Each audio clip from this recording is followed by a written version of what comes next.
নমিতা চেত্ৰী স্মৃতি ন্যাস আমাৰ 2016 চনত স্থাপন কৰা হৈছিল। আমাৰ এই অঞ্চলৰে কৃতি শিক্ষক গণেশ বাহাদুৰ চেত্ৰীৰ জ্যেষ্ঠ কন্যা নমিতা চেত্ৰীৰ অকাল বিয়োগত তাই BEd কৰি থাকোঁতে এটি দুৰাৰোগ্য ৰোগত আক্ৰান্ত হৈ এই সংসাৰৰ পৰা যেতিয়া বিদায় ল'লে, তাইৰ স্মৃতি সজীৱ কৰি ৰাখিবৰ কাৰণে পিতৃ গণেশ বাহাদুৰ চেত্ৰী ডাঙৰীয়াই নমিতা চেত্ৰী স্মৃতি ন্যাস গঠন কৰি আজি 2016 চনৰ পৰা এই অঞ্চলৰ প্ৰথমতে চিমেনমুখ ট্ৰাইবেল উচ্চতৰ মাধ্যমিকত SSLC পৰীক্ষা কেন্দ্ৰৰ ভিতৰত প্ৰথম স্থান পোৱা ছাত্ৰীগৰাকী আৰু ডিমৌ অঞ্চলৰ পৰা উচ্চতৰ মাধ্যমিক বিদ্যালয়ত সৰ্বোচ্চ নম্বৰ প্ৰাপ্ত কৰা ছাত্ৰীগৰাকী দুগৰাকীকৈ এই পুৰস্কাৰ প্ৰদান কৰি অহা হৈছিল। হয়, সদ্যহতে কিন্তু আজি 2 বছৰ আগৰ পৰা অকল উচ্চতৰ মাধ্যমিক বিদ্যালয়ৰ এই অঞ্চলৰ পৰা সৰ্বোচ্চ নম্বৰ লাভ কৰা ছাত্ৰীগৰাকী এই নমিতা চেত্ৰী স্মৃতি ন্যাসৰ তৰফৰ পৰা সম্বৰ্ধনা আৰু পুৰস্কাৰ প্ৰদান কৰি অহা। হাইস্কুল শিক্ষান্ত পৰীক্ষাত শিক্ষাৰ্থী উত্তীৰ্ণ হৈছিল আৰু তেওঁ আমাৰ শ্ৰদ্ধাৰ শিক্ষাগুৰু শ্ৰীযুত গণেশ বাহাদুৰ চেত্ৰীদেৱৰ কন্যা আৰু তেওঁ কৃতি ছাত্ৰী হিচাপে আমাৰ নিকেতনৰ পৰা উত্তীৰ্ণ হোৱাৰ পিছত দুৰ্ভাগ্যবশতঃ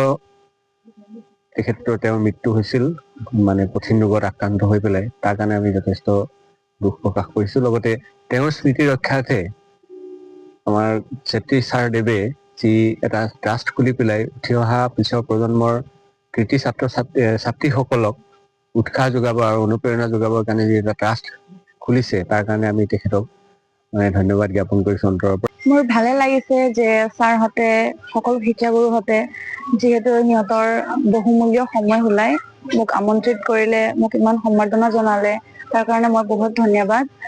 আৰু গণেশ ছাৰে নমিতা বাইদেউৰ যি স্মৃতিৰ প্ৰগ্ৰেম কৰিছে, তাৰ মেমৰিয়েল ট্ৰাষ্ট যোনটো কৰিছে, এইটো বহুত আমাৰ কাৰণে বহুত হেল্পফুলো হ'ব পিছত গৈ কিনে।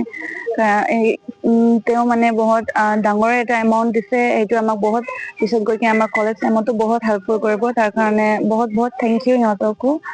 সেইটোৱে কয়। আচলতে আজি পুৰস্কাৰ কৰা হ'ল, কিমান শতাংশ নম্বৰেৰে তুমি জিলিকি উঠিছিলা আৰু কি ক'বা? হয়, মই 88.8% মই এচিভ কৰিছিলোঁ। তাৰ আঁৰত কোন আছিলে? মোৰ মা দেউতা।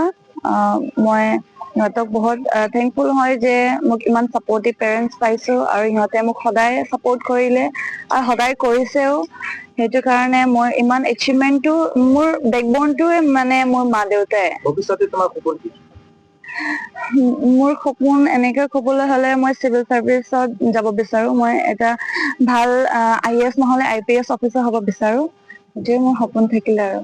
যিকোনো খবৰৰ বাবে যোগাযোগ কৰক 7099017330 লগতে 7099017110 নম্বৰত।